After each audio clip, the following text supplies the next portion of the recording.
आणि शरद पवार साहेब म्हणाले मागच्या वेळेस नवनीत राणांना पाठिंबा दिला त्याबद्दल मी माफी मागतो।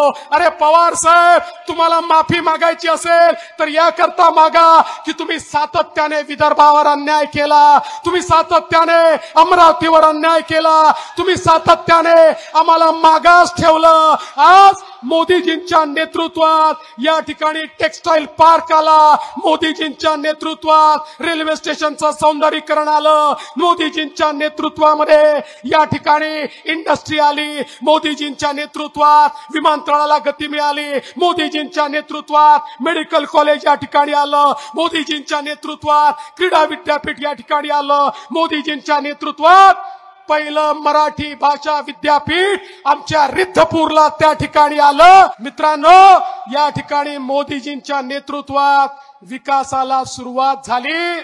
त्यामुळे पवार साहेब, माफी तर तुम्ही मागितली पाहिजे, पण जनतेची माफी मागितली पाहिजे की इतके वर्ष राजकारण केलं पण या विदर्भाला मी काही दिलं नाही, म्हणून विदर्भाची माफी मागतो।